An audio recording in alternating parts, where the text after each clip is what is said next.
E aí galera, aqui é o Wagner e aqui é a disciplina da guerra.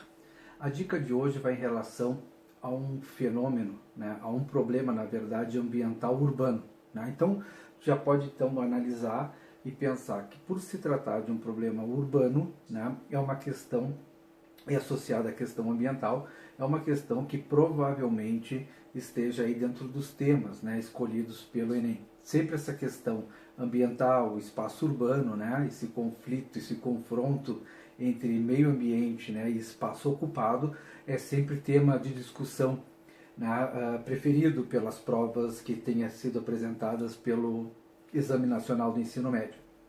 Então aqui o que eu quero mostrar para vocês hoje é uma coisa chamada de ilha de calor. Né? O que é uma ilha de calor? Pessoal, ilha de calor é caracterizada assim como uma definição, a definição de ilha de calor seria um microclima, ou seja, num determinado espaço, né, numa determinada área, o clima ele é um pouco diferenciado. E essa diferença se dá principalmente pelas altas médias térmicas dessa região. Então, já está dizendo, né? Ilha de calor. Nessa região, nesse espaço, o clima tende a ser maior, as temperaturas tendem a ser maiores do que as demais áreas no seu entorno. Né? Aqui eu tenho um esquema mostrando para vocês como poderia ser apresentada uma questão de ilha de calor. Né? Então a gente está vendo três grandes áreas da cidade, né? O centro, né? A zona urbana da cidade, a zona suburbana, né, da cidade, a região mais periférica, e a região da zona rural, a região do campo, a região mais afastada da cidade. E aí a gente está vendo que, pelo que mostra aqui o gráfico, né, a linha da temperatura, à medida que nos aproximamos do centro, as médias térmicas vão ficando cada vez maiores. Né? Isso caracteriza a ilha de calor.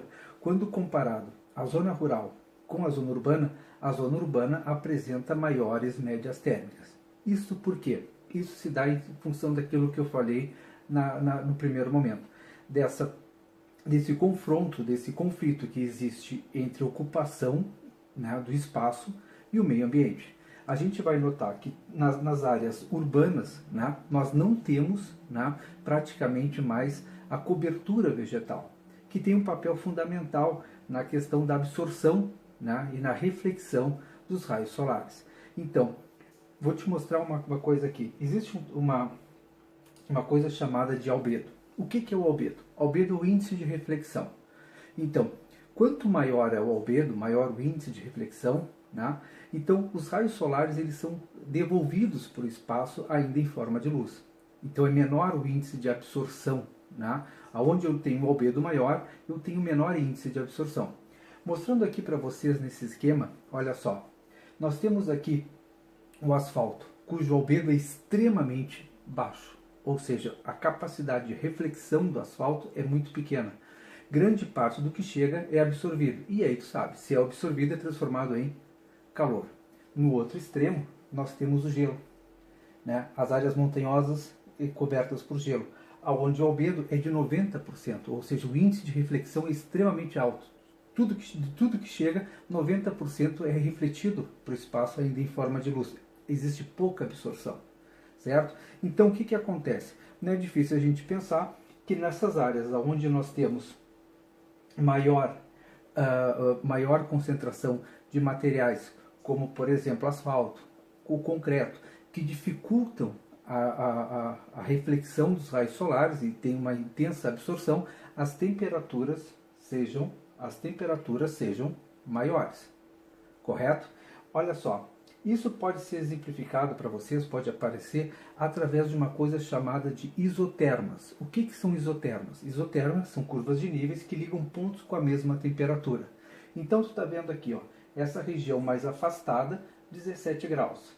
Conforme nós vamos chegando mais próximo do centro, as temperaturas vão cada vez aumentando mais. Né? Na região central, então marca lá 24 graus. Né? O que está acontecendo? À medida que nos aproximamos do centro, né, as médias das temperaturas são cada vez maiores. Isso é explicado pelo quê?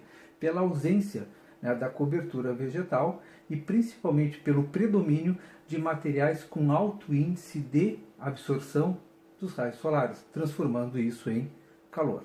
Então, pessoal, essa é a dica de hoje, né? Essa relação que existe entre temperatura, né, a ilha de calor, né, e as áreas ocupadas. Quanto maior o índice de ocupação de uma área, né, maior será a probabilidade de se transformar numa ilha de calor. Como, por exemplo, nós temos as grandes metrópoles. Né? Quando a gente analisa as grandes metrópoles em relação às áreas vizinhas, as temperaturas nas grandes metrópoles costumam ser maiores, em função do que? Da formação desse fenômeno chamado de ilha de calor. Não te esquece, é um microclima, né? Está dentro de uma região e tem características bem próprias em função da ocupação humana. Essa foi a dica de hoje. Eu sou Wagner, essa é a Disciplina da Guerra e até a próxima.